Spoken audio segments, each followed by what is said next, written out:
Entrega teu caminho ao Senhor, confia nele e o mais ele fará. Tudo posso naquele que me fortalece. Os anjos do Senhor se acampam ao redor daqueles que o temem e os livra. Muito bom dia, com a bênção, com a graça de Deus. Nessa manhã, nós começamos mais um dia. Queremos a cada dia vivermos na presença do Senhor. Queremos a cada dia viver mais para o céu e menos para essa terra. Queremos entregar o nosso coração nas mãos de Deus e permitir que Ele se assente no trono do nosso coração e conduza a nossa vida por inteiro. Tenho certeza que o nosso desejo é vivermos como o apóstolo Paulo viveu, fazermos um sacrifício vivo a cada dia para que nós possamos alcançar a graça do Senhor. Todos os dias nesse canal nós estudamos um capítulo da palavra do Senhor. E nessa manhã eu vou convidar você a ter nas mãos a palavra de Deus no livro de Lucas, capítulo 23, o versículo 1 e o versículo 2. Levantando-se toda a assembleia, levaram Jesus a Pilatos, e ali passaram a acusá-lo, dizendo: encontramos este homem pervertendo a nação, vedando pagar tributo a César e afirmando ser ele o Cristo, o Rei. Amigos, nessa manhã, gostaria que nós pudéssemos refletir aqui. Eu não sei se você já conseguiu encontrar tamanho amor em outra pessoa a não ser em Jesus Cristo. Jesus é o nosso modelo de amar alguém. Jesus é o nosso alvo a vivermos nessa terra e pedirmos a Ele a cada dia para que nós possamos amar como Ele amou. Jesus sofreu, Jesus foi rejeitado, Jesus foi acusado injustamente. Mas Jesus em momento algum se recusou a amar os seres humanos. Jesus amava todas as pessoas. No caminho da cruz, Jesus foi açoitado. Os soldados bateram na cabeça de Jesus com um caniço. As pessoas humilharam a Jesus. Outros cuspiram no seu rosto. A sua própria vestimenta foi dada para outras pessoas. Ele carregou uma cruz que não era a sua. Pregos transpassaram as suas mãos. Uma coroa de espinho foi colocada sobre a sua cabeça. Foi condenado porque ele afirmou que ele era o rei dos judeus. E de fato, ele era o rei dos judeus. Ele veio para nos salvar. Ele veio para nos redimir. Mas por falar a verdade, ele foi condenado. Quando eu paro e reflito nas ações de Cristo, eu peço a Deus a cada dia que o meu coração se assemelhe ao amor de Cristo, que eu consiga amar os meus semelhantes como Cristo amou, aquele amor que diante das lutas, dificuldades, do sofrimento, as circunstâncias não alterava a forma dele amar. Ele continuava amando mesmo em meio a tanta dor, em meio a tanto sofrimento,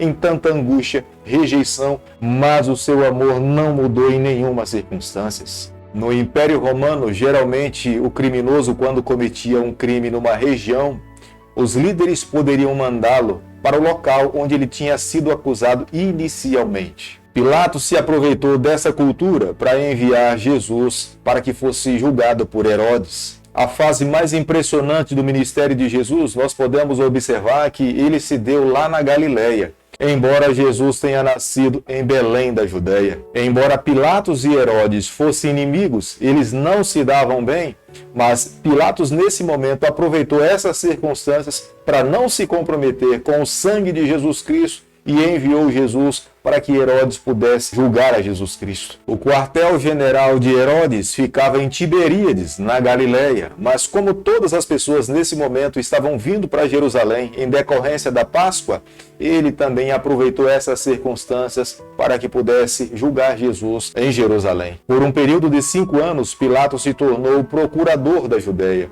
Mas nesse período em que ele passou governando a Judéia, ele se tornou muito impopular diante dos judeus e ele, não querendo se comprometer ou ter uma imagem mais negativa diante dos judeus, ele aproveita essa oportunidade para que pudesse enviar Jesus Cristo para que Herodes pudesse julgar a causa de Jesus. Pilatos temia os líderes judeus. Entre os judeus haviam muitos que eram falsos, traiçoeiros, e Pilatos temia os fariseus e os saduceus. Com medo deles, ele aproveita essas circunstâncias para enviar Jesus para Herodes. Por sua vez, Herodes estava com medo da identidade de Jesus.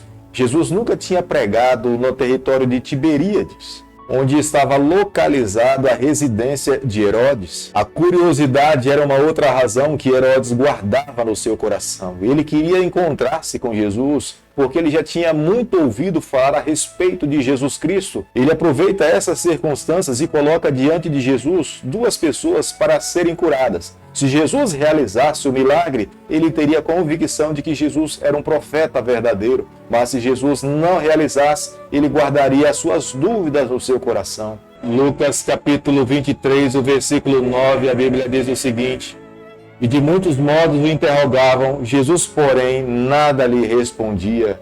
Jesus se recusou a fazer algum milagre. Jesus se recusou a responder àqueles líderes que lhe interrogavam.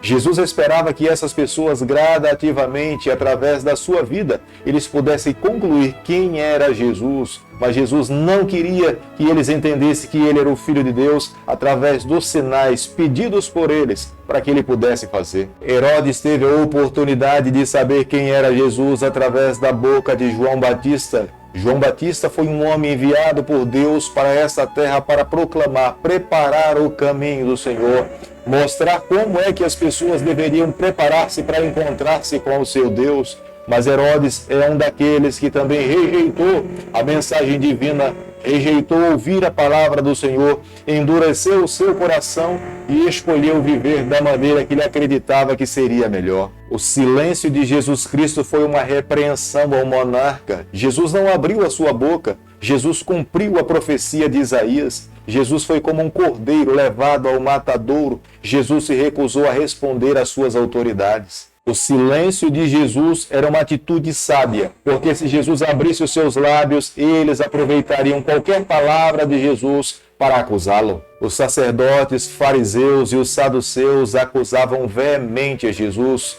Isso nós podemos observar no versículo 10, que essas acusações não aconteciam à oculta, aconteciam de forma pública, e muitas delas aconteceram em voz alta. Eles acusaram, declararam publicamente quem era Jesus, o acusando com afirmações infundadas. Como nós podemos observar no versículo 11 do capítulo que nós estamos estudando nessa manhã, diante da postura de Jesus em manter-se em silêncio, Herodes tratou Jesus com menosprezo. Herodes esperava que Jesus se manifestasse, mas ver o silêncio de Jesus, Herodes interpretou que Jesus estava menosprezando o monarca. E Herodes, um homem frágil emocionalmente, escolheu revidar as ações de Jesus Cristo. O condenou, o tratou com menosprezo. Embora Pilatos e Herodes não conseguissem encontrar nenhum pecado em Jesus, não encontrasse nada que pudesse condenar a Jesus Cristo, mas a grande turba, a multidão, eles de fato estavam tomados pelo mal, e o objetivo final daquela grande maioria era que Jesus fosse crucificado,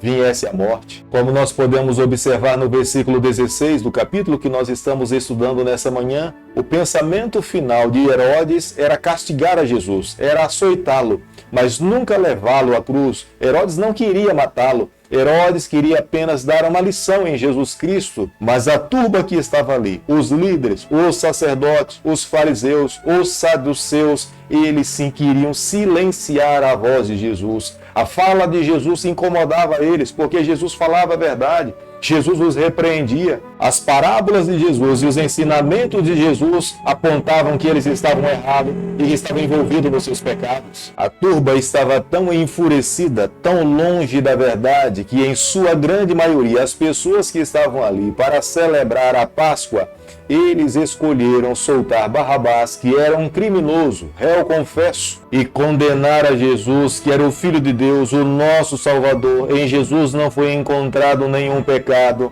mas em decorrência da turba, Jesus de fato foi crucificado, Jesus foi morto e Jesus foi condenado. Jesus, amigos, teve que carregar uma cruz que não era sua. Jesus teve que levar sobre os seus ombros uma condenação por pecados que ele nunca cometeu. Jesus em momento algum falhou. Jesus veio aqui a essa terra para ser a luz do céu, a revelação divina de como nós podemos alcançar a salvação. Mas Jesus padeceu morte de cruz. Jesus foi crucificado, torturado por homens que foram especializados no ato da tortura. Mas Jesus suportou a tudo. Jesus padeceu, Jesus morreu, mas como observamos na palavra de Deus, Jesus ressuscitou no terceiro dia para nos dar o direito da vida eterna. Na cruz do Calvário, Jesus poderia apenas convidar um anjo, e esse anjo o libertaria. Todos os soldados que estavam aos pés da cruz poderiam ser mortos por esse único anjo. Mas Jesus escolheu olhar para baixo, nos olhos daqueles que eram os seus algozes, orar a Deus e falar: Pai, perdoa-lhes, porque eles não sabem o que estão fazendo. Jamais consegui me deparar com tamanho amor. Jamais consegui me deparar com um ser que veio aqui a essa terra para fazer o bem, embora tenha sofrido. Mas podemos observar claramente na sua vida que em momento algum ele foi escravizado pelo pecado. Hoje ele intercede por mim e por você nas mansões celestiais. Prometeu aos seus filhos, e todos nós cremos, um dia ele voltará aqui a essa terra com todo poder e glória. Nós precisamos estar prontos para nos encontrarmos com ele. Nós precisamos entregar o nosso coração exclusivamente nas mãos do Senhor. Se nós sonhamos, se nós temos esperança no nosso coração de um dia vivermos eternamente, nós precisamos entregar, viver exclusivamente para Ele, para que vivendo para Ele, quando Ele voltar, nos convide pelo nosso nome, para que nós possamos herdar a vida eterna. Querido Pai, em Tuas mãos, nessa manhã nós nos colocamos. Queremos viver exclusivamente para o Senhor. Toma o nosso coração, perdoa os nossos pecados, nos conceda a graça de vivermos contigo por toda a eternidade. É o que nós te pedimos, agradecemos e fazemos em nome de Jesus. Que o Senhor te abençoe e te guarde. Que Ele faça resplandecer o seu rosto sobre você. Que Ele tenha misericórdia de você.